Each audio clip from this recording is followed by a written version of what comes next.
If you've ever struggled in any way with inadequacy, then this episode is for you. So please listen all the way through to the end. My hope is to encourage you to move a few steps forward from where you're standing right now. My name is Webby, and you're listening to the Soulfire Inspiration Podcast, where I seek to encourage and inspire you to live intentionally and purposefully. Karibu sana.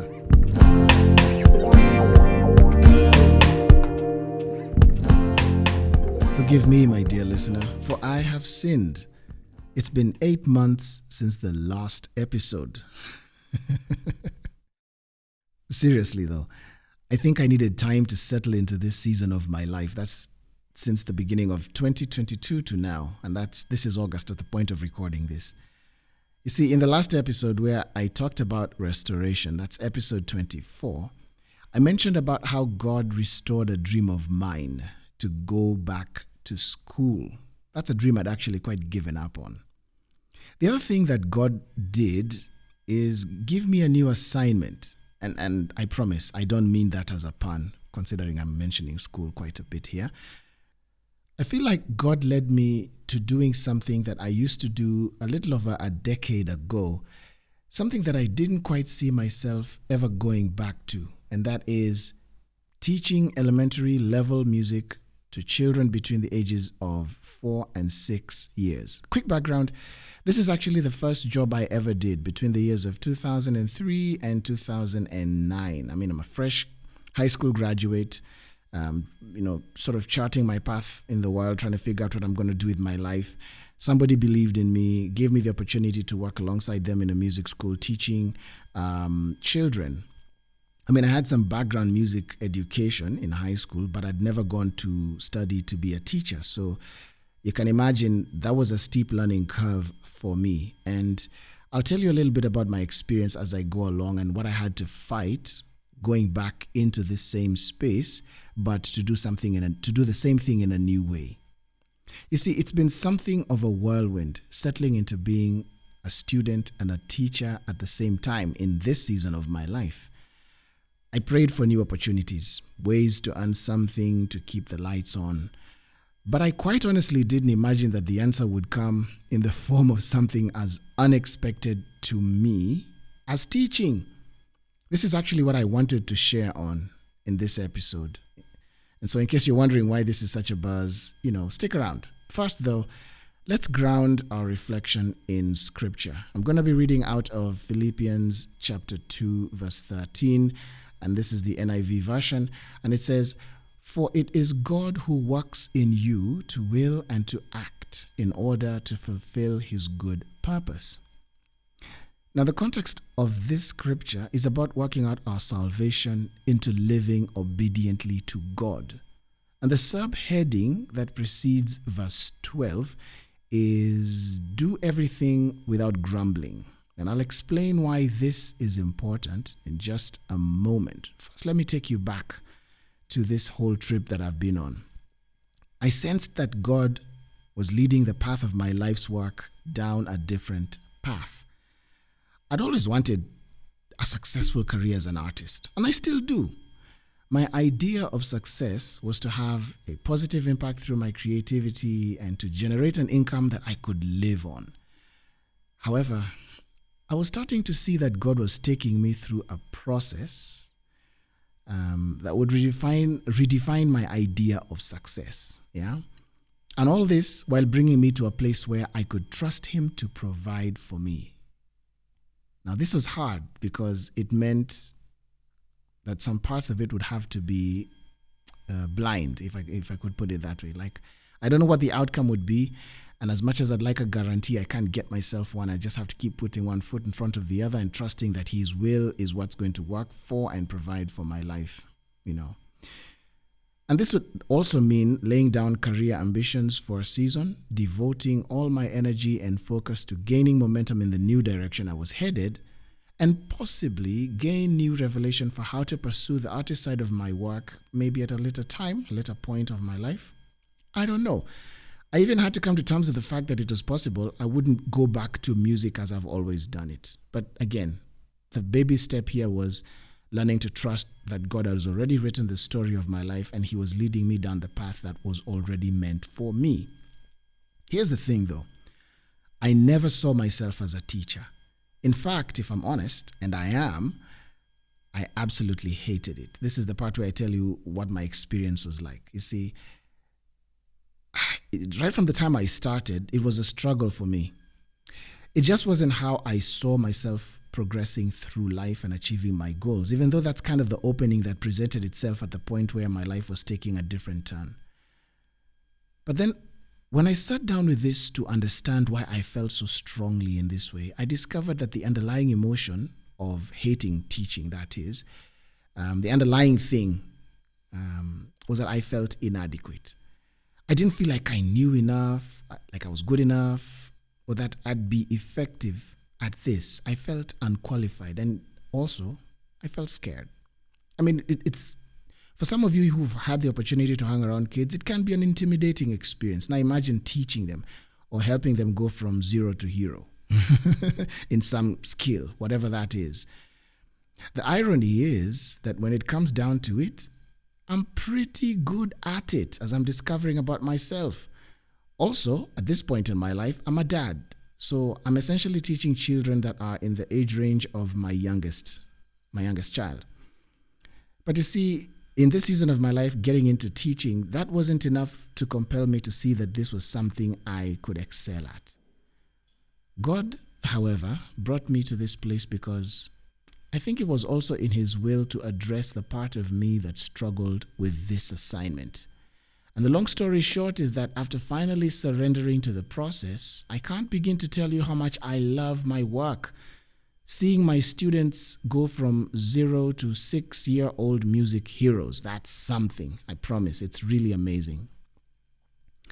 Also, I got to see that I'm not just learning to teach music, but I'm also developing the spiritual gift of teaching. What I'm learning about how God takes people who discount themselves from his call because they are inadequate in their own eyes is also another amazing discovery that I'm progressively making. And you see, the Bible has some outstanding examples in Moses, Gideon, the prophet Jeremiah. I mean, look them up and see how similar their stories are. I think you'd make some amazing discoveries yourself. The other thing that I've been learning that I want to share with you, or that I want you to take with you as the key thought of this reflection, is that God won't always place you in spaces that you feel qualified to be in, but he will always place you where you are equipped to be. Let me say that one more time. God won't always place you in spaces that you feel qualified to be in, but he will always place you where you're equipped to be, You are meant to be where you are right now. So grow. Just grow. It's interesting because we always look at things from the perspective of being qualified before you can have something to say or you've earned your seat at the table. And in many ways, that's actually a good thing. I mean, do you want to be treated by a doctor who didn't qualify through med school? No. But to make sure that we're not missing the point here, I just want to reiterate that, or to reiterate, I think that's the word, that's really the word, that sometimes even to get through the process of being qualified, you have to see yourself as the kind of person that can be whatever it is you're looking to get qualified in. It's really more a mentality and a belief thing than it is a certification thing, so to speak.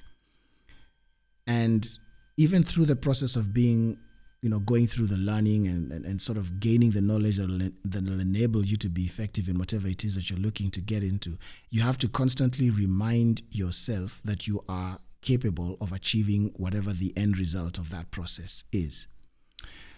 My question to you, and if you can, please think about this for a while before you answer it, and maybe even dissect your answer to see what the underlying thing in your answer is. My question to you is, could God be leading you into could God be leading you to step into your life's purpose and you're feeling afraid, unqualified, worried that you'll fail, unsure and everything else in between, because you're like me, thinking that you must be qualified to do whatever it is that you sense you should be doing next? Could God be leading you into something that you're struggling with because you feel unqualified?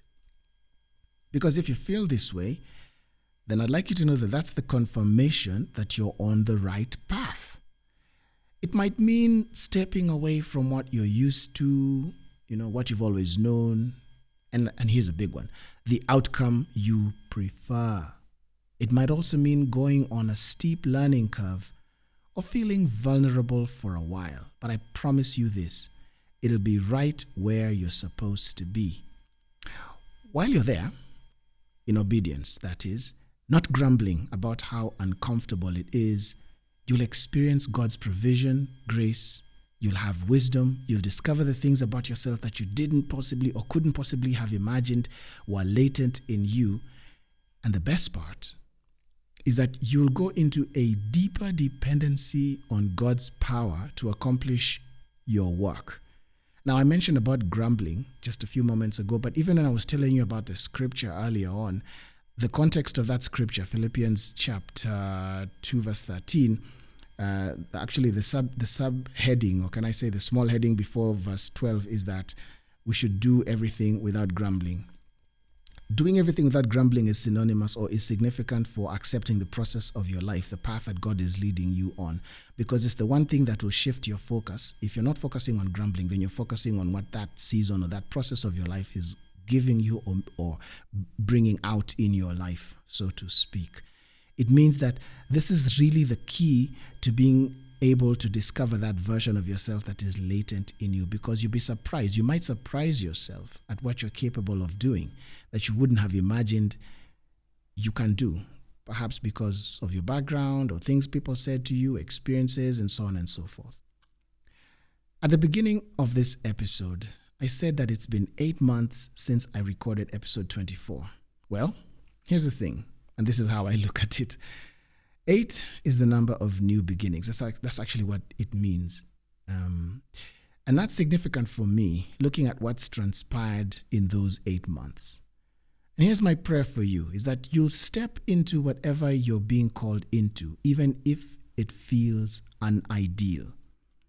I can promise that you'll be pleasantly surprised at how it all turns out. Listen, that's all I wanted to talk about for now on this.